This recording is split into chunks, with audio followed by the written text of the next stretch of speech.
সবাইকে ঈদের শুভেচ্ছা। এবং আজকের ভিডিওতে আমি আপনাদের এমন কয়েকটি জিনিসের কথা বলবো যে জিনিসগুলো হ্যাকারদের অবশ্যই জানা উচিত। তো একজন ইথিক্যাল হ্যাকার হতে হলে আপনাকে এই জিনিসগুলো সম্পর্কে অবশ্যই বিস্তারিত এবং বাস্তব জ্ঞান রাখতে হবে। এরকম 11টি জিনিসের কথা আজ আমি আপনাদের বলবো। তো প্রথম যে জিনিস সেটা হলো ফুটপ্রিন্টিং।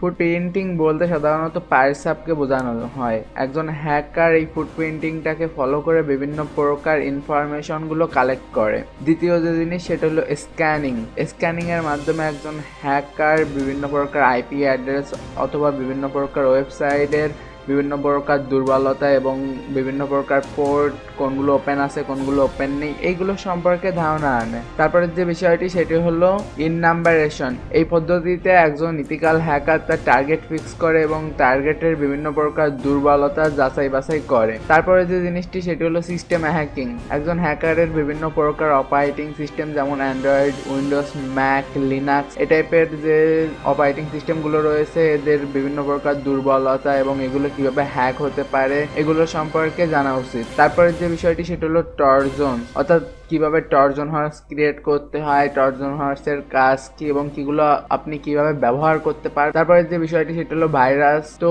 একজন ইথিক্যাল হ্যাকার অথবা ব্ল্যাক হ্যাট হ্যাকার যে ধরনেরই হ্যাকার হোক তাদের সকলেরই ভাইরাস সম্পর্কে গভীর জ্ঞান থাকা উচিত এবং কিভাবে আপনারা ভাইরাস তৈরি করতে পারবেন এবং সেই ভাইরাসগুলোর প্যাটস অর্থাৎ কিভাবে অ্যান্টিভাইরাসগুলো তৈরি করতে পারবেন এগুলো আপনাদের জানা উচিত। তারপরে যে জিনিস সেটা হলো স্নিপিং পর্বে আপনারা বিভিন্ন প্রকার জিনিস যেমন যে কোনো ওয়াইফাই নেটওয়ার্ক অথবা যে কোনো প্রকার প্যাকেট ডেটা এগুলো কিভাবে ক্যাপচার করবেন সেগুলো শেখানো হয়। তারপরে যে জিনিসটা আপনাদের জানা উচিত সেটা হলো সেশন হাইজ্যাকিং। এটির মাধ্যমে আপনি বিভিন্ন প্রকার পেলোড অর্থাৎ যে জিনিসগুলো টর্জন হতে পারে, ভাইরাস হতে পারে, এগুলো কিভাবে আপনারা সঠিকভাবে কন্ট্রোল করবেন এটি জানা উচিত। তারপরে যে জিনিস সেটি হলো ওয়েব হ্যাকিং, অর্থাৎ বিভিন্ন প্রকার ওয়েবসাইটের vulnerability যেমন SQL এই টাইপের আরো বেশ কিছু প্রকার জিনিস রয়েছে যেগুলো এই ভিডিওতে বলতে গেলে ভিডিওটি অনেক বড় হয়ে যাবে। তো এইগুলো সম্পর্কে আমি পরবর্তী কোনো এক ভিডিওতে আপনাদের বলবো যে কিভাবে একটি ওয়েবসাইট হ্যাক হয়ে থাকে এবং একটি ওয়েবসাইটের কি কি দুর্বলতা রয়েছে।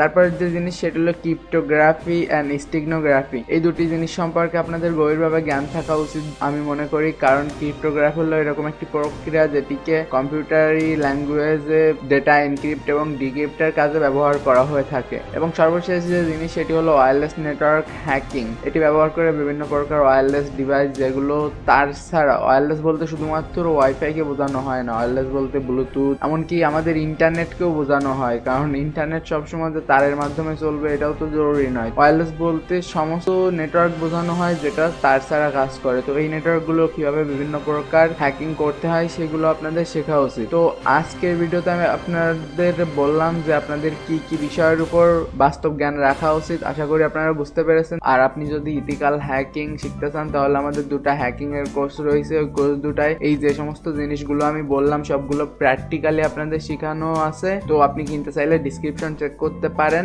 তো আপনি যদি ইথিক্যাল হ্যাকার হতে চান তাহলে এই প্রত্যেকটা বিষয়ের উপর গভীরভাবে জ্ঞান অর্জন করবেন। আর কেউ একদিনে সবকিছু শিখে যায় না, সো ধীরে ধীরে সবকিছু করবেন। আপনারা সুস্থ থাকবেন, সুন্দর থাকবেন। আজকের ভিডিও এই পর্যন্ত, বাই।